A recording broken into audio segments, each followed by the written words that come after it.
we had a long holiday where it was a 4-day holiday. And what I found interesting and what headline which actually caught my eyes was that about 100,000 Malaysians actually went to holiday over in Thailand. We were to look at the borders, I think over in Kedah and I think over in Kelantan. Both these borders, we could see that tens of thousands of Malaysians was actually trying to cross the border every other day, right? That's number one. And number two, we could see that the borders, it started getting crowded as early as 5 a.m., right? And the whole thing of it all is that I had a question, right? The first question is, why is there so many Malaysians going to Thailand, right? What is the, I guess, the daya tarikan, or what is the pull factor towards going to Thailand, right? But I think before that, let us talk about it monetary wise, right? So monetary wise, let me tell you a couple of things that will probably blow your mind. Number one, there was at least 1 billion Thai baht which was spent during this 4-day weekend. If we were to convert it into ringgit, that would be about 127 million ringgit, right? And if we were to just average it out into 4 days, that would mean about 31 to 32 million is spent on a daily basis during that short break. And in terms of hotels, there were about 400 hotels which were booked. And in terms of room, that will be 30,000 rooms which are booked. So, I mean, that in itself, we could see a massive wealth transfer. And the wealth transfer happened on a daily basis, which is about 30 million ringgit per day, right? Within these 4 short days. So I actually have asked, and I have actually made a survey, right? And I actually have read, right? Why has this been happening, right? So amongst the top reasons why is this happening is number one, Thailand is much cheaper compared to Malaysia. And one of the most common feedback which I got, right, is compared to Langkawi, right? Thailand is so much cheaper, right? And the whole thing of it all, I actually asked people also that went to Langkawi, right? Langkawi is notably a bit more expensive when compared to the capital of Malaysia, which is Kuala Lumpur. On top of that, even the rooms, some people say the rooms over there are a bit more expensive when compared to Thailand, right?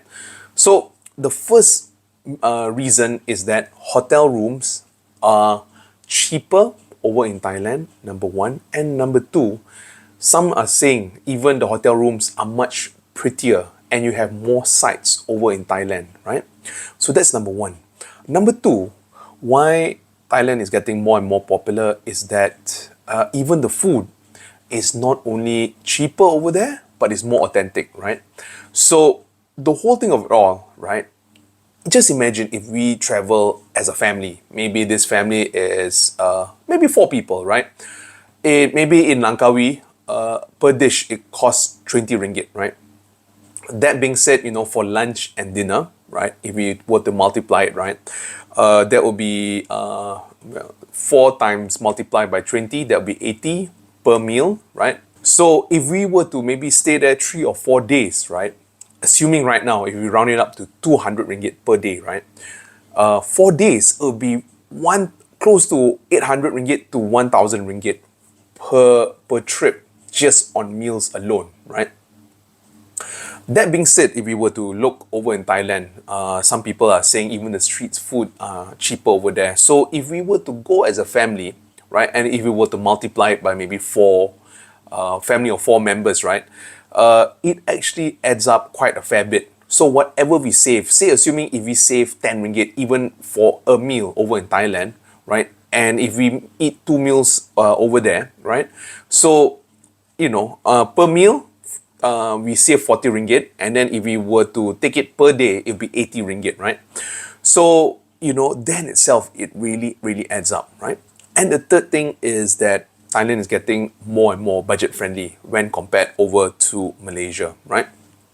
And I've been doing some research, right? And I still remember there was one time I actually had an analyst briefing, and at that point in time, Tony Fernandez was actually doing the analyst briefing, and he said something very, very interesting, right? He said that a lot of backpackers actually like to come over in Southeast Asia, right? It's a very popular destination. But that being said, Malaysia is always looked at the place where people just stop for a while only, right? People will just stop in Malaysia for 1 or 2 days, and then they just go to their actual destination, right?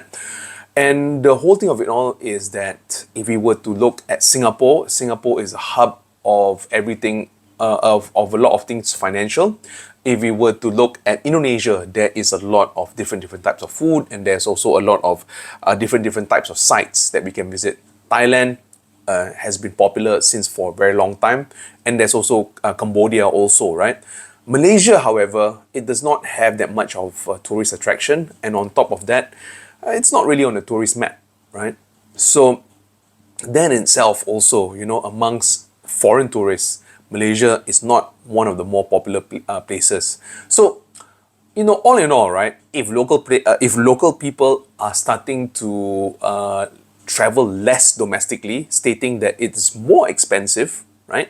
And number two, if foreign tourists are actually doing the same, the next question is, would the tourism sector be sustainable, basically? So let us understand the size of the tourism industry, right? So let me just paint a picture so that all of us can understand. In Thailand, the tourism industry makes about 15 to 20% of the overall GDP. And it hires about 21% of people working over in Thailand. So it's a massive industry. And interestingly, right, I wanted to see the top 3 tourists that goes to Thailand. It's Malaysia, which is 4.5 tourists. Next is China, 3.5, and then next is South Korea. Now compare this to Malaysia, right? Malaysia, the travel industry in Malaysia only makes about 14%. Remember what I said about Thailand? It's between 15 to 20, right? And then in terms of jobs, this is quite surprising. It makes 23% of the employment market, right? And it's not really a surprise that a lot of Singaporeans actually come over to Malaysia, right? And also Indonesia and also Thai. So a lot of our neighbors actually come and visit. But the whole thing of it all is, if we were to look at Thailand, the number of tourists from Thailand to Malaysia is only 1.5 versus Malaysia going to Thailand, which is 4.5, right? So why did I even bring this up, right? Why are we even talking about this? I think overall, right, if we want to be investors and if we want to actually look towards tourism stocks, right, these are some of the important indicators that we want to look at, right? The traveling trends, right? And over here, if there's less and less people traveling locally, and like I said, if there's less foreign travelers coming to Malaysia, next question is, what's going to happen to the tourism industry? What's going to happen to the airline industry? What's going to happen to the hotel industries? What's going to happen to even the taxi industry, or even the Grab over in Malaysia, right? So the whole thing of it all is that these numbers are very, very important, right? These are forward indicators. If we see more tourists, what's going to happen is that we can do a little forecast on what's going to happen to hotels, what's going to happen to the airlines, what's going to happen to, or even the transport industry, right? And I guess to end it all, right? All I want to say is that this trend is becoming more and more popular, where more and more Malaysians are actually going to Thailand for holiday. And one of the biggest reasons is that domestic travel is more expensive than going to Thailand. Let me repeat this again. This is quite an interesting finding. A lot of Malaysians find it cheaper to travel abroad rather than travel domestically.